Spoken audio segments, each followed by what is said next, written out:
Wong had known right away what she was. Even in an age of artificially enhanced physical perfection, no real woman was that perfect, or looked that much like Rita Hayworth.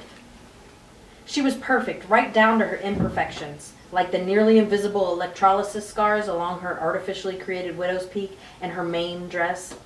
It suggested a dedication to craft unlikely in a human imitator. That wasn't the only hint. As he watched from the smoky safety of his exclusive booth, she downed 8 alternating shots of peppermint schnapps and Jägermeister without batting an eye. That in and of itself was unusual. Most professional girlfriends of the sort that frequented the Mustang were capable of consuming astounding amounts of alcohol without effect. Rather, it was her choice of alcohol that gave her away. Very high in sugar. He knew that it was easier for them to turn sugar into power than any other substance. He had the waitress bring her over to his booth. She sat down next to him without comment, placing her hand on his thigh and leaning her beautiful head on his shoulder. It was all pro forma, of course. He was obviously rich, obviously nomenclature, obviously irregular, and not terrible looking.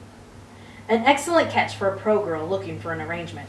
So, He asked quietly as her hand began to move slowly upward. what year are you? 97? To her credit, she didn't show any alarm or even make a sound. The humankind withdrew her hand and began silently to rise, her face already turned away from his. He grabbed her arm, a futile gesture, should she choose to make it so. She didn't. Sit back down. He insisted. We all have our secrets. She sat. So again, He repeated firmly. what year are you? Like you said, 97. Her voice was as sensual and husky as he thought it would be. Wong nodded, handing her his card, which she accepted wordlessly. In most ways, humanikins were the ultimate expression of the human art of robotics.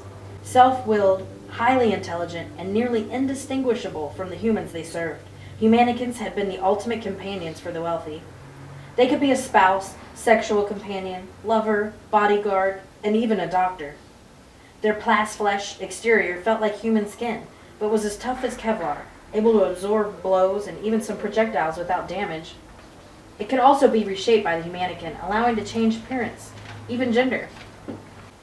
Rather unsurprisingly, the post-hegemony had made them illegal centuries ago, believing free-willed artificial intelligence to be dangerous and non-reproductive sex to be undesirable in a world that needed to be controlled and repopulated. Some had been turned in and destroyed, while others had been set free by their masters, vanishing into the population without so much as a whisper of protest. Because of this, the post-hegemony hadn't put any particular energy into hunting them down a la Blade Runner.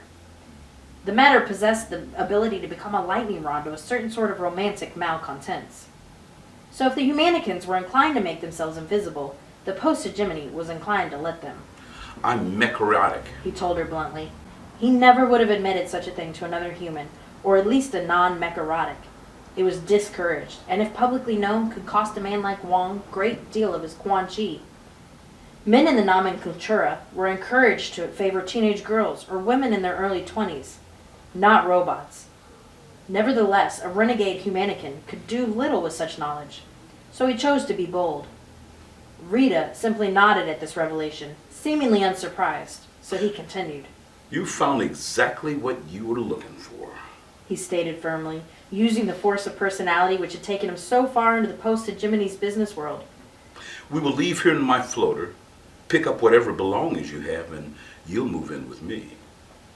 Back in the present, floating over the brown hills amidst the idle chatters of his workers, Stanton Wong sighed at the memory.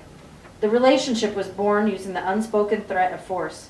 A single email to the right person would end Rita's existence within a day, and they both knew it without ever having talking about it. But despite what 1,000 different idiots have said in 1,000 different movies, true love doesn't happen in an instant. Rather, it is forged over consistent years. It is a process, an education, a job.